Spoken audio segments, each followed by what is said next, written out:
You changed the locks. I changed the paint. The text came through at 11:47 p.m., just as I was pulling into what used to be my driveway. Don't bother coming in. Locks are changed. Kids don't want you. It's over. Elise. 8 months in the Middle East, dodging IEDs and insurgents, and my wife ends our marriage with a text message. I sat there in my beat-up Honda, engine ticking in the October cold, staring at those words until they burned into my retinas. The house looked different. New curtains in the living room window, expensive ones. And there, parked next to Elise's white Camry, sat a gleaming black Audi A6 with dealer plates. I'd been Matt Harlan, devoted husband and father when I left for my third tour. Now I was apparently Matt Harlan, homeless veteran with a cheating wife and a front row seat to my own destruction. As you wish, I texted back, borrowing from The Princess Bride. Elise always hated that movie.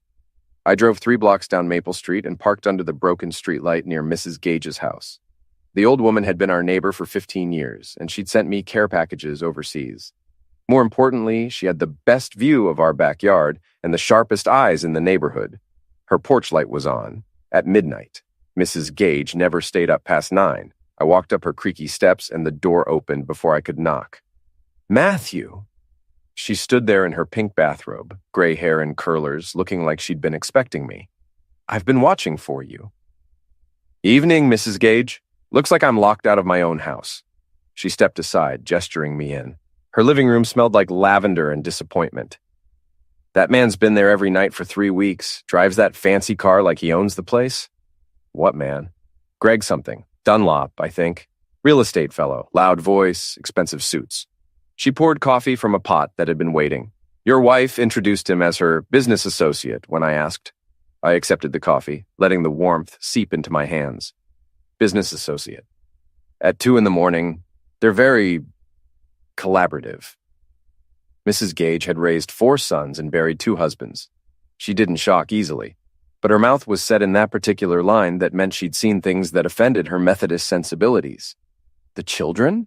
With your mother-in-law in Portland since last Tuesday. Elise said it was temporary while she sorted things out.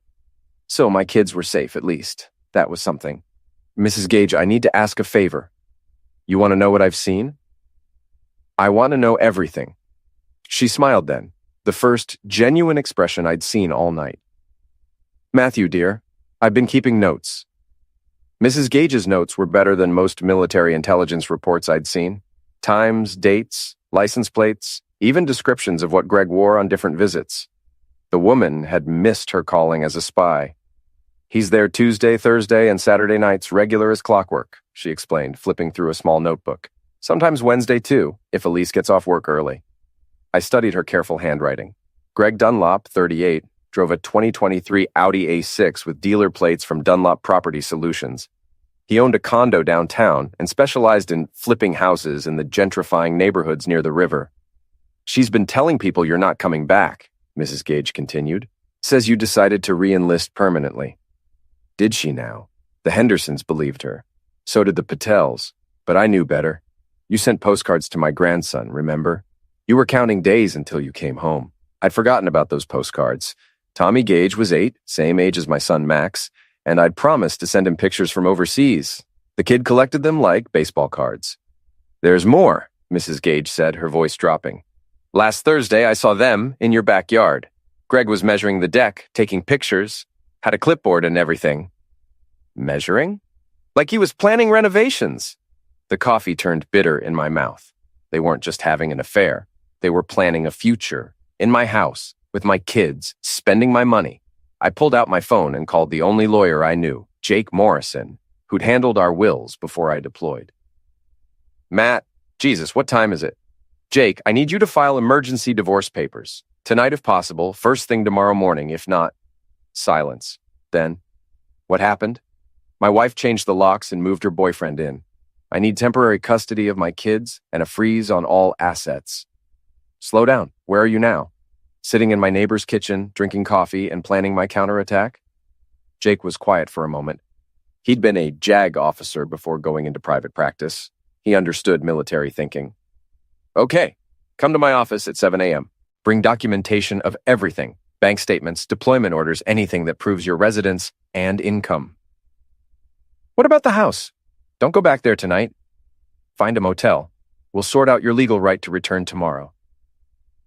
I thanked Mrs. Gage and drove to the Riverside Inn, a tired-looking place near the Old Mill District. The desk clerk was half asleep and didn't care why I was checking in at 1 a.m. Room 237 smelled like industrial carpet cleaner and broken dreams. I sat on the sagging bed, looking through my phone at pictures of Max and Lila from before I deployed. My son had lost 2 teeth since I'd been gone. My daughter had started wearing glasses. 8 months. I'd missed 8 months of their lives while Elise was auditioning my replacement. But I'd learned a few things in the Army about patience, planning, and the element of surprise. Greg Dunlop and my wife were about to get an education in all 3. I opened my laptop and started researching.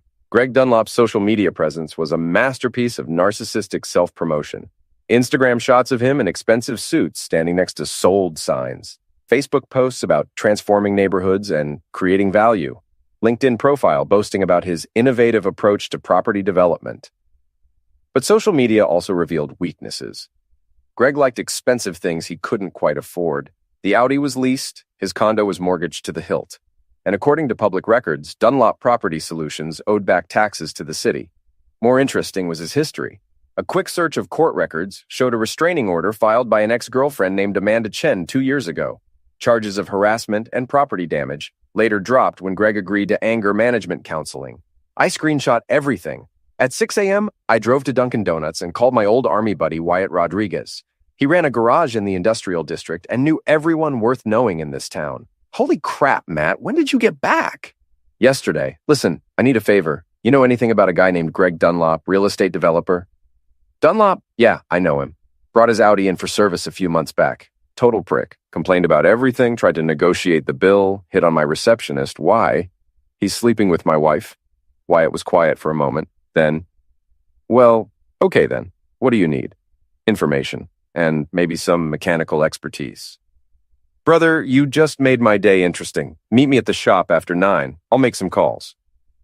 Jake Morrison's law office was in a converted Victorian near downtown, all dark wood and leather-bound books designed to project competence and stability. Jake himself was 45, graying at the temples with the kind of steady demeanor that made clients trust him with their worst problems. Emergency divorce filings are tricky, he explained, reviewing the documents I'd brought. We need to prove abandonment or adultery, and show that immediate action is necessary to protect your interests. I've got proof of adultery. My neighbor's been documenting everything. Witness testimony is good, but photographs would be better, and we'll need evidence that your wife has been concealing assets or making financial decisions without your consent. I showed him screenshots of Greg's social media posts, including several taken inside my house. One showed him cooking in my kitchen wearing an apron that said "World's Greatest Dad." Jake's jaw tightened. That's bold of him. What about my kids? Emergency custody is possible if we can show they're in an unstable environment, but, Matt, I have to ask, are you prepared for this to get ugly? I thought about 8 months of sand, heat, and constant vigilance, about missing Max's first Little League game and Lila's school play, about coming home to find strangers living my life. Jake, I spent 8 months fighting people who wanted to end me. I think I can handle a real estate developer and my cheating wife. He smiled grimly. Then let's go to war. The Cumberland County Courthouse opened at 8 a.m. sharp. By 8:15, Jake had filed for emergency divorce, temporary custody, and a freeze on all marital assets. By 8:30, a process server was on his way to Elise's office with papers that would turn her Tuesday morning into a nightmare. I spent the morning at Wyatt's garage, learning interesting things about Greg Dunlop. Guy's leveraged up to his eyeballs, Wyatt explained, wiping grease off his hands. My buddy Tony works at First National, says Dunlop's been juggling credit lines for months, using new properties as collateral for old debts. What happens if his cash flow gets interrupted? House of Cards comes tumbling down? But here's the really good part. Remember Amanda Chen, the ex with the restraining order? Yeah? She's dating my cousin Rick now. Says Greg's got a temper like a lit fuse when things don't go his way. Throws tantrums, breaks things, real mature stuff. I filed that information away. Men with anger management problems made tactical errors when pressured. At noon, my phone rang. Elise. What the heck do you think you're doing? Her voice was shaking with rage. Hello to you too, sweetheart. How was your morning? You froze our accounts. I can't access anything. Technically, they're my accounts. You just had signing privileges. This is insane, Matt. We can work this out like adults. Adults don't change the locks and move their boyfriends in while their husbands are deployed. Silence. Then, how did you know about Greg? Honey, this is a small town. People talk. It's not what you think. Really? What is it then? More silence. I could hear voices in the background, probably her coworkers at the insurance office where she worked as a claims manager. We need to talk, she said finally. We are talking. In person. Tonight. Can't do tonight. I'm busy. But tell you what, I'll see you in court Thursday morning. We can talk all you want then. I hung up and immediately called Jake. She's panicking, I reported. Good. Panic leads to mistakes. What's your next move? I looked around Wyatt's garage at the tools and equipment that could solve all sorts of problems. I think it's time to introduce myself to Greg. Greg Dunlop worked out of a strip mall office between a nail salon and a tax preparation service. The sign on his door read, Dunlop Property Solutions. Your dreams, our expertise. Through the window, I could see him at his desk, talking on the phone and gesturing with his free hand. He was smaller than I'd expected. Maybe 5'10", soft around the middle, with the kind of artificial tan that came from a salon. His hair was perfectly styled, and he wore a blue suit that probably cost more than most people made in a week. I waited until he finished his call, then walked in. Greg Dunlop? He looked up, taking in my jeans, work boots, and army t-shirt. His expression shifted from professional courtesy to mild annoyance. If you're looking for rental properties, I deal exclusively with sales and development. Actually, I'm looking for you specifically. I'm Matt Harlan. The color drained from his face. For a moment, he looked like he might bolt for the back door. Then his expression hardened into something resembling defiance. I see. Do you? Because I'm not sure you understand the situation you've gotten yourself into. Greg stood up, trying to use height as intimidation. It might have worked on someone who hadn't spent 8 months being shot at by people who actually wanted to end him. Look, Matt, can I call you Matt? This is awkward for everyone. But Elise and we have something real.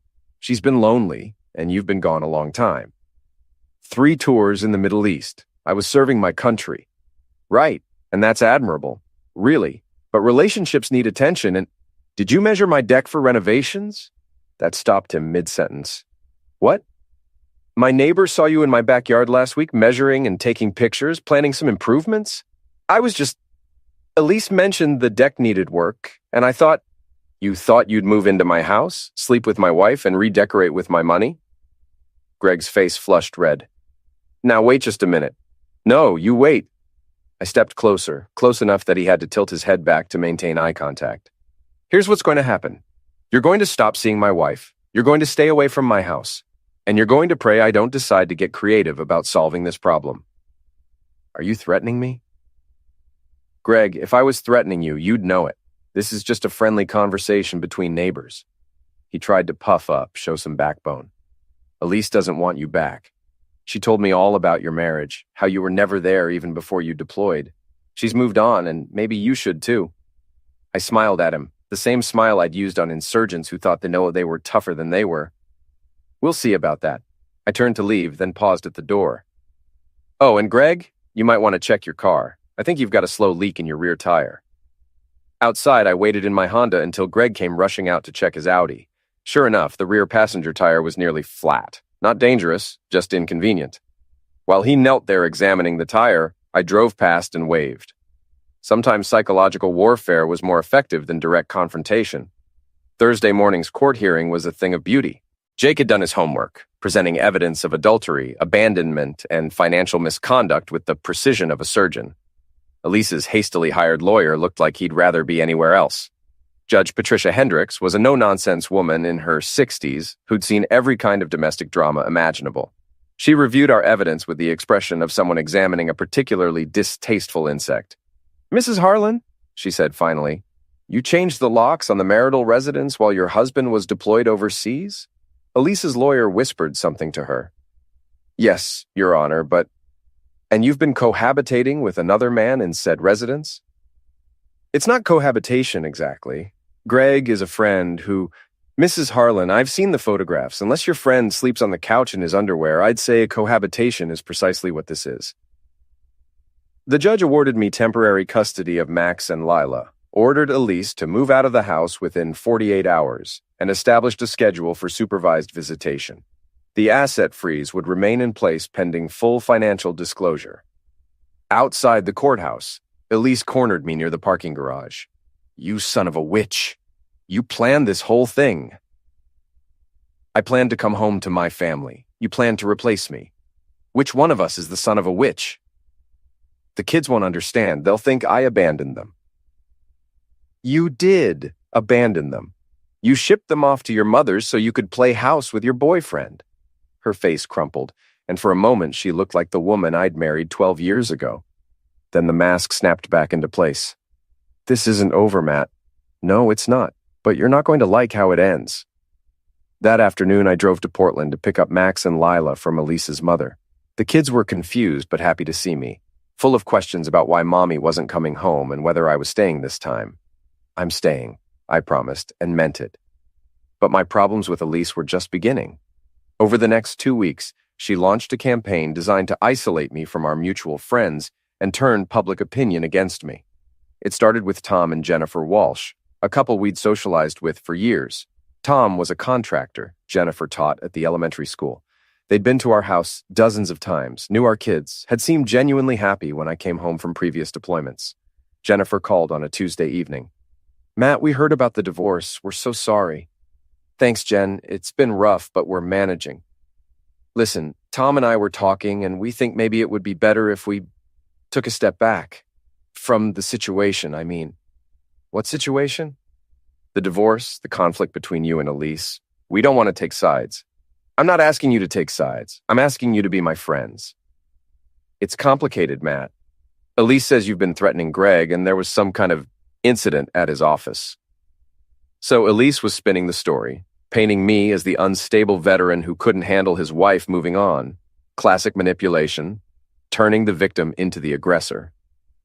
"Jen, you know me. Do you really think I'd threaten someone?" A long pause. "People change, Matt. War changes people. Maybe you should talk to someone, get some help processing everything." They weren't the only ones.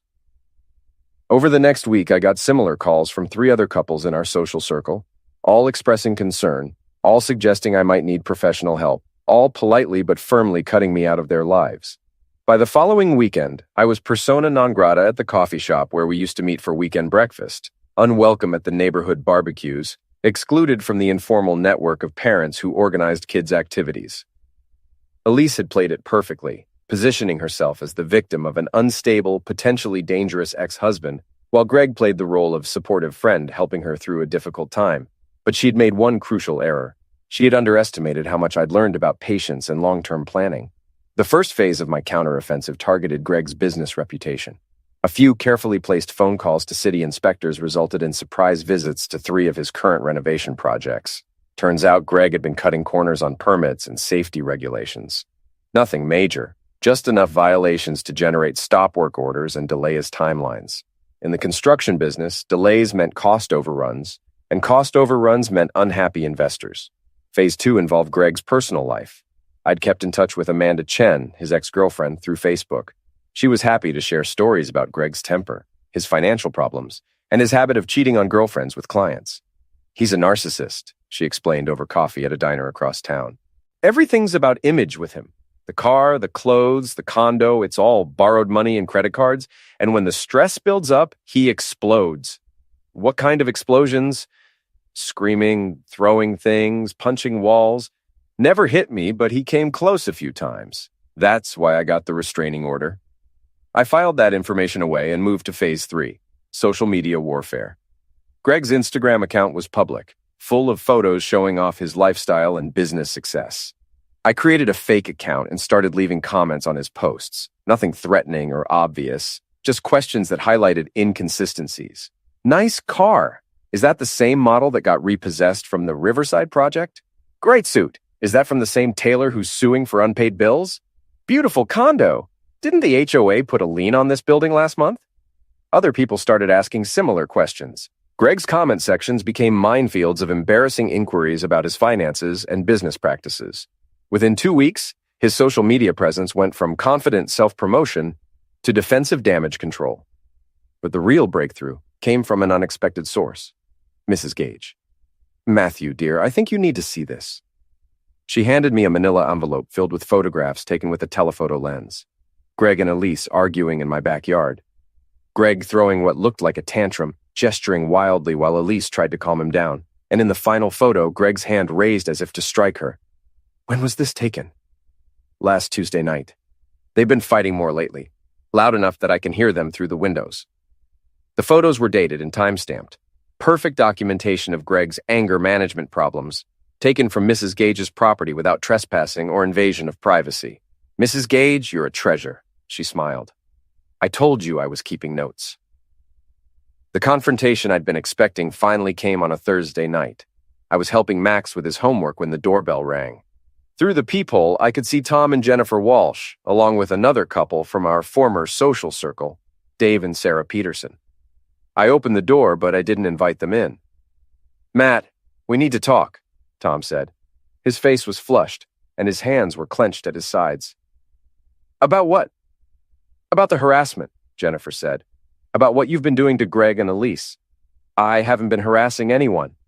Bees, Dave Peterson stepped forward. Greg showed us the comments on his social media, the phone calls to his clients. You're trying to destroy his business. Greg's destroying his own business. I'm just asking questions. You're stalking them, Sarah added. Following them around, taking pictures, making threats. I live here.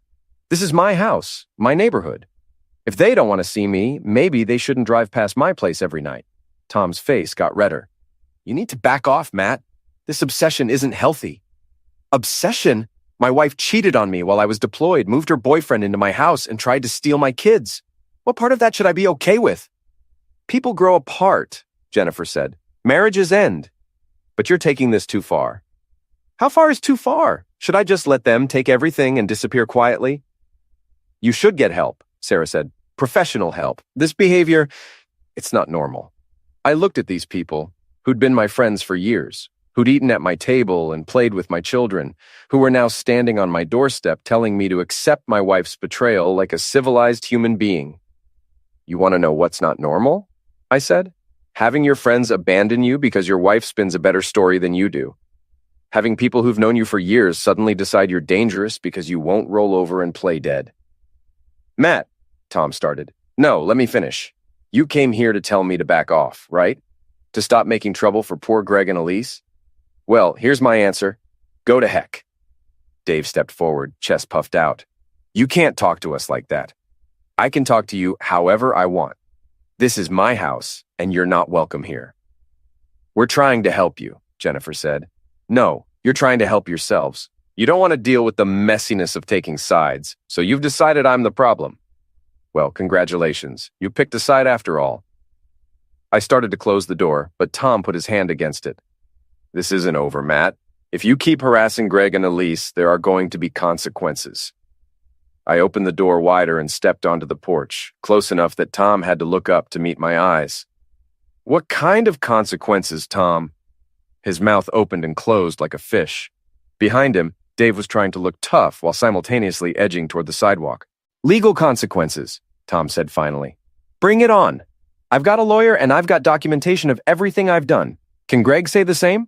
They left without another word, but I knew they'd be back. Or rather, they'd send someone back. This wasn't the kind of confrontation that ended with handshakes and apologies. I was right. 3 days later, a police cruiser pulled into my driveway. Officer Michael Rodriguez was young, probably mid-20s, with the kind of earnest demeanor that suggested he still believed police work was about helping people solve their problems. Mr. Harlan, I'm here about a complaint filed by Greg Dunlop. He says you've been harassing him and making threats. I invited Rodriguez in, offered him coffee, and sat down at my kitchen table like we were old friends. What kind of harassment are we talking about, officer? Rodriguez consulted his notebook. Phone calls to his business associates, posting negative comments on his social media accounts, following him around town, and making verbal threats at his office. Did Greg provide evidence of any of this? He showed me screenshots of the social media comments. Comments asking questions about his business practices? Well, yes.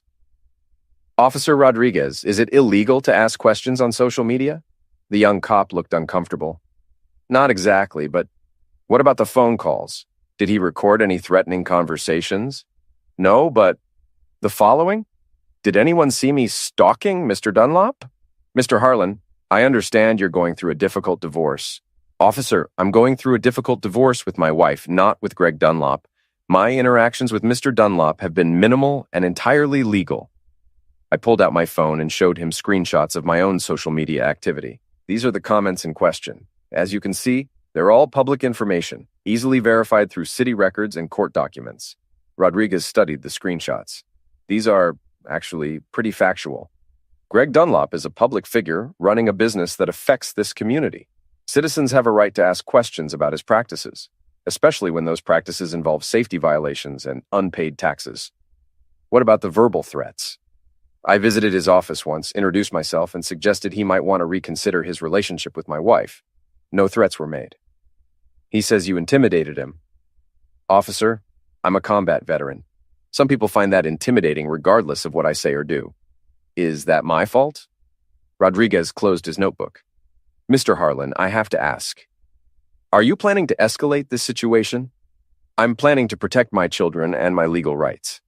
If that makes Mr. Dunlop uncomfortable, perhaps he should examine his own behavior.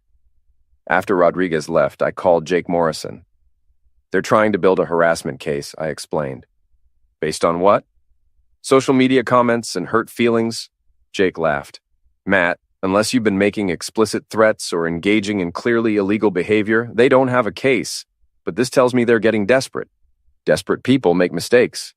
Exactly. Keep doing what you're doing, but document everything. And Matt, maybe it's time to go on the offensive. That night, I sat down with Mrs. Gage and planned the next phase of the campaign. The breakthrough came from an unexpected source, Terry Williams, the HR director at Elise's insurance company. I'd known Terry peripherally through company Christmas parties and office barbecues. She was a sharp woman in her 50s, the kind of person who noticed everything and forgot nothing. She approached me at the grocery store on a Saturday morning. Matt, I heard about the divorce. I'm sorry. Thanks, Terry. It's been complicated. She glanced around, making sure we weren't overheard. Can we talk? Privately? We met that afternoon at a coffee shop in the next town over. Terry looked nervous, constantly checking her phone and glancing at the door. What I'm about to tell you could cost me my job, she began. Then maybe you shouldn't tell me. No, I should. Because what Elise is doing, it's not right. She pulled out a folder and slid it across the table. Elise has been falsifying her timesheets for months, claiming to work late when she was actually meeting Greg, using sick days for personal time. And she's been accessing confidential client information to help Greg identify potential properties for his business. I opened the folder. Inside were copies of timesheets, email records, and client files that had been accessed outside normal business hours. This is corporate espionage. It gets worse. Last week, she asked me to backdate some documents to make it look like she'd been working overtime during your deployment. She wanted to show the court that she'd been supporting the family while you were gone. Did you do it? Heck no. But Matt, she's been telling people in the office that you're unstable, that you've been threatening her and Greg. She's building a narrative that makes you look dangerous. Why are you telling me this? Terry's expression hardened. Because I've seen what happens when good people get destroyed by lies, and because Elise tried to drag me into her scheme. She handed me a flash drive. Everything's on there. Timesheets, email records, client access logs. I made copies before she could ask me to destroy them. Terry, this could end her career. Her career should end. What she's doing is fraud. That evening, I called Jake and arranged an emergency meeting. By Monday morning, we had filed a motion to introduce new evidence in the divorce proceedings, along with a formal complaint to the State Insurance Commission. But Elise wasn't going down without a fight. The call came at 2 a.m. on a Tuesday. Max shaking me awake, phone in his hand. Dad, it's Mom. She's crying. I took the phone. Elise? Matt, please, I need help. Greg, he hit me. I'm scared. I was instantly awake, combat instincts kicking in. Where are you? His condo. He's passed out drunk, but I'm afraid he'll wake up. Can you come get me? I'll be there in 20 minutes. I called Mrs. Gage to watch the kids and drove across town to Greg's building. Elise was waiting in the lobby, wearing a coat over what looked like pajamas. Her left cheek was red, and she was shaking. Thank you for coming, she said as we walked to my car. Are you okay? Do you need to go to the hospital? No, I'm fine. Just scared. We drove in silence for a few blocks, then Elise spoke again. I'm sorry, Matt, about everything. You were right about Greg. What happened? He's been under a lot of stress. His business is falling apart and he's been drinking more. Tonight, he just snapped. I glanced at her. Even in the dim light from the dashboard, something felt off. Her body language was wrong, not the posture of someone who'd just been assaulted. Where do you want me to take you? Maybe a motel. I can't go back there, and I can't face my mother tonight. I pulled into the parking lot of the Riverside Inn and turned off the engine. Elise, look at me. She turned, and in the better light, I could see that the redness on her cheek looked more like makeup than bruising. This is a setup, isn't it? Her expression shifted, the victim mask slipping away. I don't know what you mean. The crying phone call, the story about Greg hitting you, asking me to come rescue you. What's the real plan? Are there cops waiting at the motel to arrest me for something? Matt, you're being paranoid. Am I? Because this feels like the kind of desperate move someone would make when they're about to be exposed for fraud and corporate espionage. Her face went pale. How did you find out about your little side business with Greg? About the falsified timesheets and stolen client information? Elise, I'm not the same man who left for the Middle East. I've learned a few things about intelligence gathering. She sat back in her seat, the last pretense dropping away. You son of a witch. There it is. The real Elise. You think you're so smart, don't you? Coming back here like some kind of hero, expecting everything to be the same as when you left. I expected my wife to be faithful and my children to be safe. Apparently, that was too much to ask. You were never here, Matt. Even when you were physically present, you were planning the next deployment, the next mission. I was raising our children alone. So you decided to replace me. I decided to find someone who actually wanted to be with me. I started the car. Well, you found him. How's that working out? As I drove her back to Greg's building, Elise made one last attempt at manipulation. The kids need stability, Matt. They need both their parents working together. They need parents they can trust. You're not that person anymore. I'm still their mother. Yes, you are. And when you're ready to act like it, we can discuss visitation. Until then, stay away from my house and my children. I dropped her off and drove home, knowing that the real war was just beginning. The next morning brought a surprise. Greg Dunlop standing on my front porch at 7 a.m., looking like he hadn't slept in days. We need to talk, he said when I opened the door. About what? About ending this before someone gets hurt? I stepped outside, closing the door behind me. Max and Lila were getting ready for school, and I didn't want them to hear whatever Greg had come to say. I'm listening. Greg looked around nervously, as if expecting cameras or recording devices. You've been very thorough in your investigation. Very creative. I'm a detail-oriented person. The thing is, Matt, you're destroying more than just my business. You're hurting Elise too, and she doesn't deserve that. Elise made her choices. She made a mistake. People make mistakes. I studied Greg's face. He looked genuinely haggard, with dark circles under his eyes, and the kind of nervous energy that came from too much stress and too little sleep. What do you want, Greg? I want to make a deal. I'll end things with Elise, disappear from your lives completely. In exchange, you stop the campaign against my business. What campaign? The inspections, the social media comments, the questions to my investors? All of it. I pretended to consider his offer. And what guarantee do I have that you'll stay away? You have my word. Your word. The same word you gave when you promised to love, honor, and cherish someone else's wife? Greg's face flushed. That's different, is it? Because from where I stand, your word isn't worth much. Look, I know you think I'm the villain here, but I never meant for things to go this far.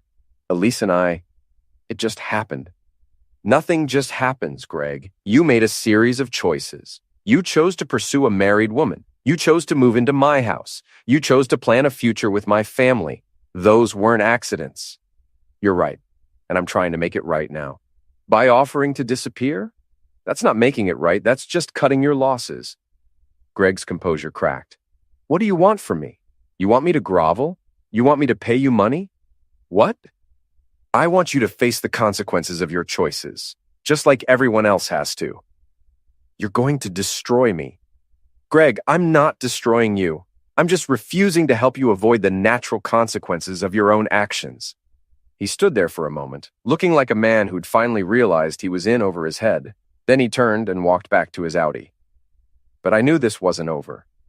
Desperate people did desperate things, and Greg Dunlop was running out of options. I was right. That afternoon, I got a call from Officer Rodriguez. "Mr. Harlan, I need you to come down to the station. There's been an incident." The police station smelled like industrial coffee and institutional disinfectant.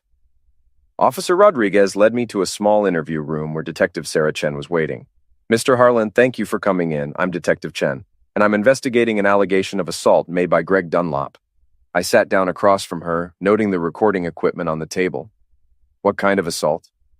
"Mr. Dunlop claims you attacked him this morning at his condominium complex, threatening him with physical violence and damaging his vehicle." "That's interesting, considering I was at home making breakfast for my children this morning." Detective Chen consulted her notes. "Can anyone verify your whereabouts between 8 and 10 a.m.? "My kids, my neighbor Mrs. Gage, and probably the crossing guard at Lincoln Elementary. I dropped Max and Lila off at school at 8:30. Mr. Dunlop says the incident occurred around 9 a.m. "Then Mr. Dunlop is lying." Chen leaned forward. "Why would he lie about something like this?" "Because his world is falling apart, and he needs someone to blame." I explained about the divorce, the business problems, and the mounting pressure Greg was facing from multiple sources. Chen took notes, but didn't seem particularly surprised by any of it. "Mr. Harlan, have you had any contact with Mr. Dunlop today?" "He came to my house around 7 a.m., wanting to make some kind of deal. I told him I wasn't interested." "What kind of deal?" "He offered to disappear if I stopped asking questions about his business practices." Chen's eyebrows went up. "That's an interesting offer." "I thought so too." She closed her notebook. "Mr. Harlan, I'm going to be honest with you. Mr. Dunlop's story doesn't add up. He claims you damaged his car, but the security cameras at his building show no one approaching his vehicle during the time frame in question. So why am I here? Because I wanted to hear your side before I told Mr. Dunlop that filing false police reports is a crime? I left the station feeling like I'd dodged a bullet, but I knew Greg's desperation was escalating. A man who'd file false assault charges wouldn't hesitate to try other tactics. That evening, I called Jake Morrison and Mrs. Gage to my house for a strategy session. "He's getting sloppy," Jake observed. "False police reports, easily disproven alibis. That suggests he's running out of rational options." "Which makes him dangerous," Mrs. Gage added. "Cornered animals do unpredictable things." "What's our next move?" I asked. Jake smiled grimly. "We finished this." The final piece of the puzzle came from an unexpected source. Greg himself. Mrs. Gage called me at work on Thursday afternoon, her voice tight with excitement. "Matthew, you need to come home. Now." "What's wrong?" "Nothing's wrong. Everything's right. Just come home." I found her on her front porch with a video camera and a telephoto lens that would have made a paparazzi photographer jealous. "Where did you get that equipment?" "My grandson Tommy. He's in the high school photography club. Very advanced for his age." She showed me the camera's display screen. The footage showed Greg and Elise in my backyard, but this time they weren't just arguing. Greg was systematically damaging my property, kicking over planters, breaking fence slats, spray painting obscenities on my shed. When was this taken? "This morning, around 10 a.m., right after he filed that police report claiming you attacked him." The timestamp on the video confirmed it. While Greg was telling police I'd assaulted him at his condo, he was actually at my house committing vandalism. "Mrs. Gage, you're a genius. I'm a concerned neighbor with too much time on her hands. But Matthew, there's more." She switched to audio recording mode and played back a conversation between Greg and Elise, their voices clearly audible even from her house. "This isn't working," Greg was saying. "The police didn't believe the assault story, and Matt's lawyer is going to destroy us in court." "So what do we do?" Elise's voice strained and desperate. "We disappear, take the kids, and go somewhere he can't find us. That's kidnapping. It's protecting our family." "Our family, Greg, they're not your children." "They will be once we're settled somewhere new. Kids adapt." My blood went cold. They were talking about taking Max and Lila. "Mrs. Gage, please tell me you recorded all of this." She patted the camera. "Every word." I called Jake immediately, then Detective Chen. Within an hour, my house was surrounded by police cars and social services vehicles. But Greg and Elise were already gone. The Amber Alert went out at 6 p.m. By 7 p.m., Every law enforcement agency in 3 states was looking for Greg's black Audi with Max and Lila inside. I sat in Detective Chen's office, fighting the urge to grab a tool and start my own search. 8 months of combat training had taught me patience. But this was my children. "We've got APBs out on both vehicles," Chen explained. "State police are monitoring all major highways, and we've contacted authorities in neighboring states." "What about Greg's business associates? Other properties he might use?" "We're checking everything. His partner Marcus Webb is cooperating fully. Apparently Greg's been acting erratically for weeks." My phone buzzed with a text from an unknown number. "Stop looking or you'll never see them again." I showed it to Chen. She immediately called for a trace on the number. "Prepaid phone, probably bought with cash, but the cell tower data shows it came from somewhere near the state line. They're running." "Yes, but they can't run far. Greg's accounts are frozen. He's got limited cash, and every cop in the region is looking for that car." At 9 p.m., we got a break. A gas station attendant in New Hampshire recognized Greg from the Amber Alert photos and called police. But by the time officers arrived, they were gone. "At least we know they're heading north," Chen said, and the attendant said the kids looked okay, scared but unharmed. At 11 p.m., my phone rang. "Elise. Matt, please call off the police. Where are my children?" "They're safe. They're with me." "Elise, bring them home. Now." "I can't do that. Greg says if we go back, you'll destroy us both." "Greg's right, but that doesn't matter now. This is about Max and Lila. They're confused, but they're okay. We told them it was a surprise vacation. It's kidnapping, Elise. You're going to prison for this." Silence. Then, "I never wanted it to go this far." Then ended. "Tell me where you are and I'll come get them." "Greg won't let me. He says we've come too far to turn back now." The line went dead. Chen had been monitoring the call. "We got a general location cell tower places them somewhere in northern New Hampshire, probably near the Vermont border." "What's up there?" "A lot of empty country. Abandoned cabins, hunting lodges, good place to hide." At 2 a.m., a Vermont state trooper spotted the Audi at a 24-hour diner near the Canadian border. But again, they were gone by the time backup arrived. "They're making a run for the border," Chen said. "But we've alerted Canadian authorities. They won't get across." I wasn't so sure. Greg was desperate. And desperate people found ways to do impossible things. At dawn, my phone rang again. "Matt, it's me." Elise's voice was barely a whisper. "Where are you?" "Some cabin in the woods. I don't know exactly where. Greg's been driving all night." "Are the kids okay?" "They're scared. Lila's been crying, and Max keeps asking when we're going home." "Elise, you need to get them out of there." "I can't, he's not thinking straight. He keeps talking about starting over somewhere new, maybe Mexico." "Put him on the phone. He's outside making calls. Matt, I think he's planning something bad." "What kind of something?" "He keeps saying we can't go back, that you've ruined everything. He's talking about making sure you can't follow us." My blood went cold. "Elise, listen to me very carefully. You need to take the kids and run. Right now." "I can't. He has the car keys, and we're miles from anywhere." "Then hide. Take Max and Lila and hide in the woods until help arrives." "How will you find us?" "I'm tracking this call. Just stay on the line and keep talking." I gestured to Chen, who was already coordinating with state police. They had a general location and were dispatching units to search the area. "Elise, what does the cabin look like?" "It's old, made of logs. There's a red pickup truck parked outside and a boat dock on a lake." "Any other buildings nearby?" "I can see another cabin across the lake, but it looks abandoned." Chen was relaying the information to search teams. "We've got 3 possible locations that match that description. Teams are en route." "Elise, I need you to be strong now. Take the kids to the bathroom and lock the door. Tell them it's a game." "Matt, I'm scared." "I know, but you can do this. You're their mother." I could hear movement in the background, then Max's voice. "Mom, where's Greg going with that tool?" The line went dead.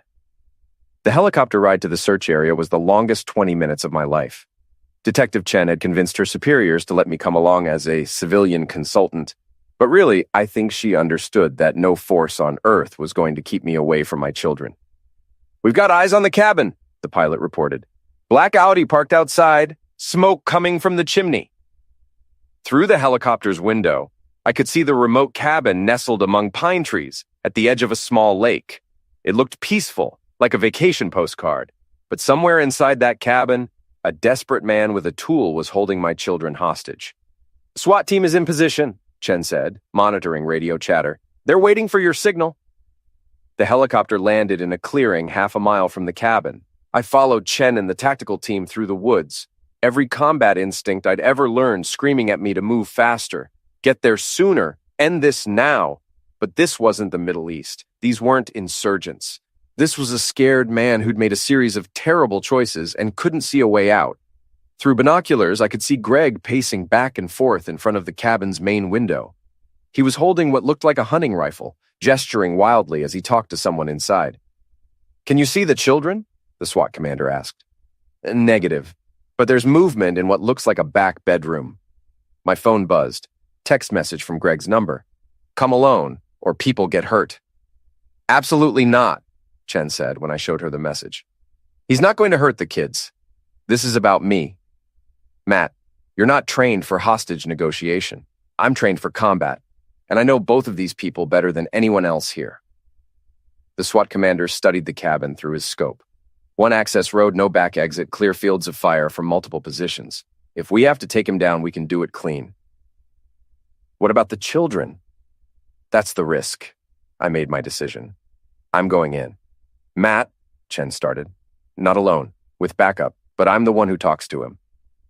20 minutes later, I was walking up the dirt road to the cabin, wearing a bulletproof vest and carrying a radio with an open channel to the tactical team. Greg appeared in the doorway when I was 50 yards away.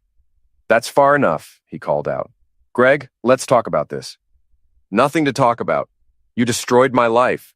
You destroyed your own life. I just refused to help you cover it up." He raised the rifle, pointing it in my direction. "You couldn't just let it go, could you? Had to be the hero, the righteous soldier coming home to clean house."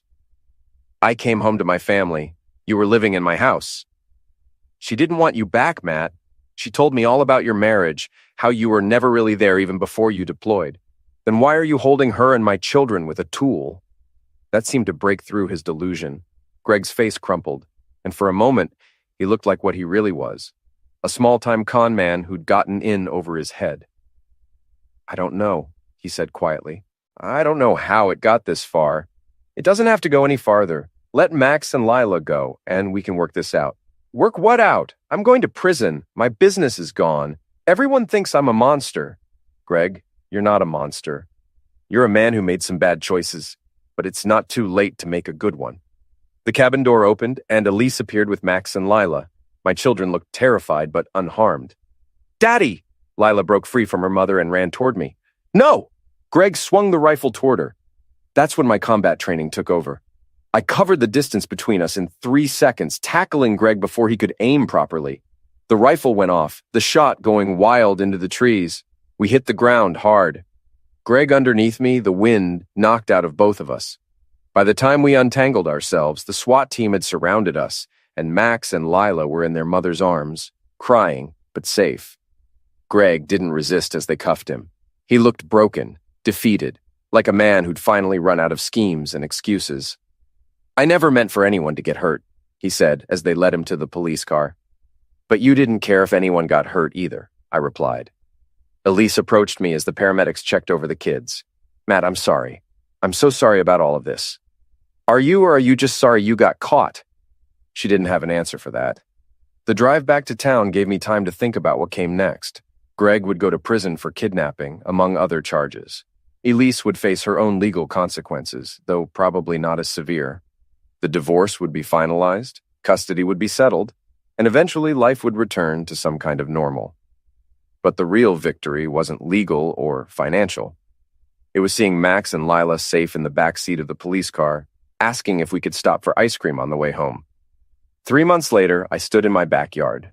My backyard now, legally and completely, watching my children play on the swing set I'd built during my first week back from the Middle East. Mrs. Gage was on her porch, keeping her usual vigilant watch over the neighborhood. Greg Dunlop was serving 2 to 5 years for kidnapping and fraud. His property development business had collapsed, his assets seized to pay back investors and creditors. The man who'd tried to steal my life had lost his own in the process. Elise had been sentenced to probation and community service, with supervised visitation rights she rarely used. She'd moved to another state, Started over with a new job and a new identity. Sometimes I wondered if she ever thought about the family she'd thrown away. But mostly I didn't care. The friends who'd abandoned me during the crisis had tried to reconcile once the truth came out, but I wasn't interested. Fairweather friends weren't friends at all. Instead, I'd built new relationships with people who understood loyalty and commitment. Other veterans, neighbors like Mrs. Gage, parents at my kids' school who judged people by their actions rather than their circumstances. My phone buzzed with a text from Jake Morrison. Final divorce decree came through. You're officially free. I looked at my children, laughing as they chased each other around the yard, at Mrs. Gage waving from her porch, at the house I'd fought to keep and the life I'd fought to rebuild. Free. Yes, I was finally free. Some wars you win by surviving, some you win by fighting back. This one I'd won by refusing to give up what was mine. Greg Dunlop and Elise had tried to steal my life while I was overseas serving my country. They'd underestimated the man who came home. That was their mistake, and their downfall.